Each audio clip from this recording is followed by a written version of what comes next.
Nosotras trabajamos principalmente con niños, niñas, adolescentes y mujeres. Trabajamos en 3 líneas de actuación. Por un lado trabajamos empleo, por otro lado trabajamos educación y bueno, también tenemos proyectos de cooperación para el desarrollo y educación para la ciudadanía global. Dentro de Extremadura son los de educación para la ciudadanía global, empleo y educación. Todos ellos los llevamos a cabo dentro de centros educativos, sobre todo con población vulnerable, centros que están ubicados a las afueras de grandes ciudades, como por ejemplo en Badajoz. Trabajamos en el Gurugú, en Los Colorines, en Cáceres, Aldea Moret. Aquí, por ejemplo, en Mérida trabajamos en lo que se llama el PERI. Ese es un poco el colectivo con el que nosotras solemos trabajar.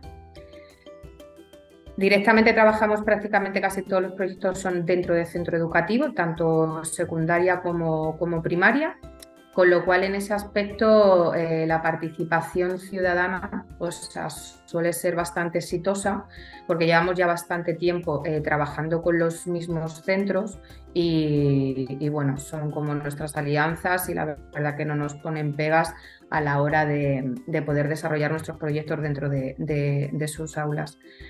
También para mejorar también la participación es cierto que previamente a trabajar con los centros sí que tenemos reunión y convenio con la Junta de Extremadura, en este caso con la Dirección General de Innovación Educativa, que es con su director y con sus técnicas con las que nos solemos reunir previamente antes de la ejecución de cualquier proyecto para que nos autoricen la ejecución de los proyectos en centros educativos, tanto que ellas nos deriven y también le proponemos nosotros. Los proyectos de educación para la ciudadanía global sí que siempre llevan un componente fuera de la educación formal o no la educación obligatoria, ¿vale? Por ejemplo, el año pasado la Agencia Extremeña nos financió un proyecto dentro de la convocatoria de educación para la ciudadanía global que se llamaba Just One Planet.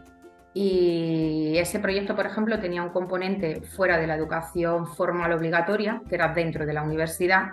Y es cierto que ahí el tema de la participación ciudadana sí que la vimos bastante débil, o sea, y muy poca participación con el alumnado de la universidad. Intentamos contactar tanto con la oficina de cooperación como con diferentes docentes con los que ya previamente teníamos contacto, pero aún así nos costó bastante poder localizar a alumnado de la universidad que quisiera participar en una de las líneas de actuación de ese proyecto, que era en general una liga de debate en materia de cambio climático.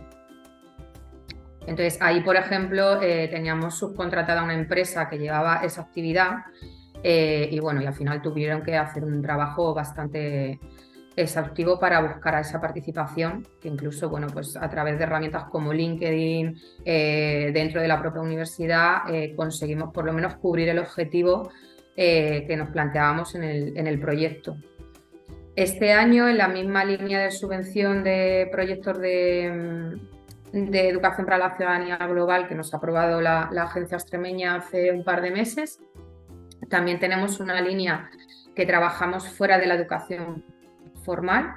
En concreto son en 3 municipios cerca de la ciudad de Mérida, es en Calamonte, Arroyo de San Serván y Don Álvaro, donde nos hemos propuesto trabajar con grupos de 10 jóvenes de cada municipio, también esa parte de medio ambiente, de cambio climático, emergencia climática. Estamos en ese punto de definir y planificar las actividades con ellas y con ellos, pero es cierto que nos está costando bastante localizar a ese grupo de jóvenes porque cuando el proyecto se formuló teníamos identificadas varias asociaciones juveniles, pero a día de hoy pues ha cambiado la junta directiva o han desaparecido, ya no están, con lo cual nos está costando bastante localizar esa parte de participación ciudadana. O sea, el grupo de población joven a día de hoy lo vemos, vemos que la participación y el compromiso está bastante debilitado y no hay ningún, o sea, te pueden decir que sí, pero luego el compromiso de continuidad en las actividades, porque no son actividades puntuales, sino que es un proceso que conlleva varias actividades durante 12 meses de ejecución del proyecto.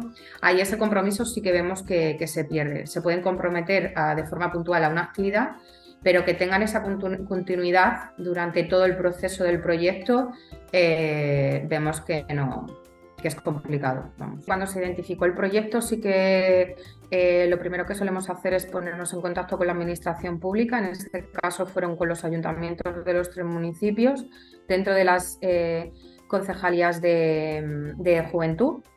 Hemos hablado también con la Diputación de Badajoz, de Juventud también, con los centros culturales, bibliotecas de los 3 municipios, con los institutos de los 3 municipios.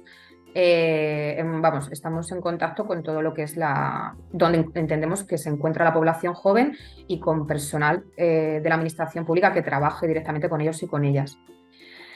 Todas, desde un primer momento, nos comentan la imposibilidad de poder trabajar con este tipo de colectivo, porque claro, todo el mundo ahora mismo nos comenta pues eso, que la participación juvenil está bastante apagada, que no participan, pero bueno, estamos intentando dentro de los propios institutos de los 2 municipios poder dar charlas informativas de nuestro proyecto para que se vinculen a él y poder realizar actividades fuera de lo que es el horario lectivo de estos centros, fuera de la educación formal.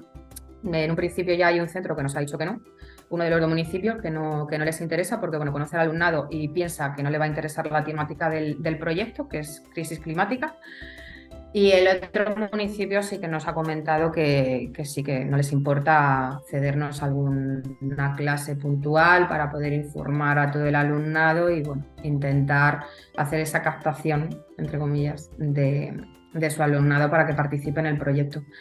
Por otra parte, también Ayuda en Acción nos movemos también en redes sociales. Es cierto que en nuestras redes sociales solamente tenemos un perfil que es a nivel nacional, que no tenemos un perfil específico de Ayuda en Acción Extremadura, con lo cual, a mi entender, a lo mejor no tenemos ese alcance, a lo mejor de población extremeña, sino que a lo mejor se centrifica más en lo que es Madrid, por ejemplo, a mi parecer. Pero bueno, intentamos también, como te digo, el tema de la comunicación aparte, también ponernos en contacto pues, con toda la administración pública, los centros educativos, para darle toda la difusión al proyecto y que la población al final destinataria del proyecto le llegue la información y pueda participar en él. Para nosotras es un punto fundamental para llevar a cabo nuestras acciones, sobre todo al colectivo con el que directamente trabajamos. Sin ellas y sin ellos, al final nuestros proyectos no se podrían llevar a cabo. Nuestro principal ahora mismo foco de intervención, como te comentaba al inicio de la entrevista, son niños, niñas, adolescentes y mujeres.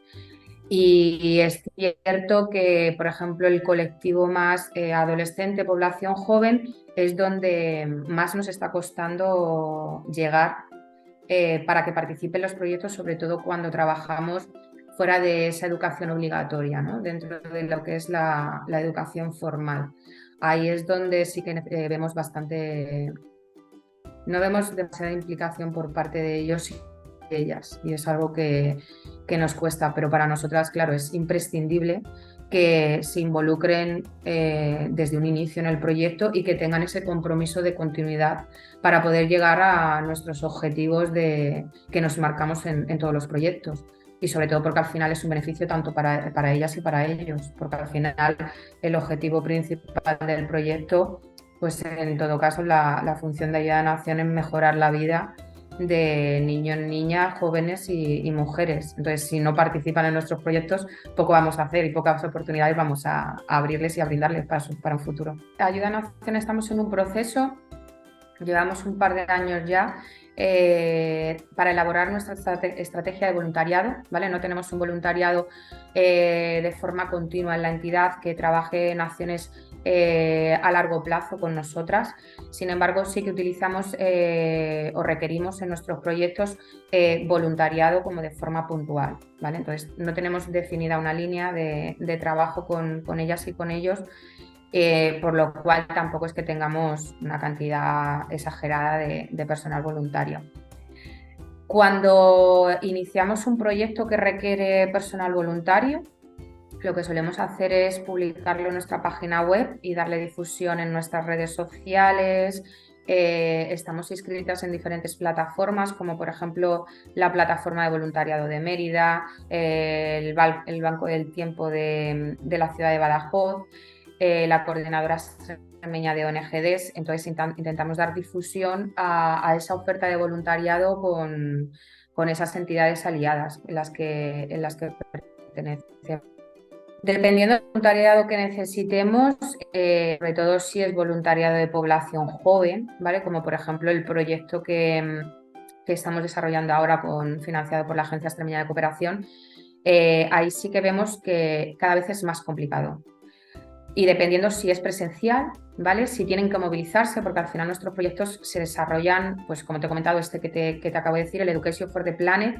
Ese proyecto lo vamos a desarrollar dentro de 3 municipios, que es Calamonte, Arroyo de San Serván y Don Álvaro.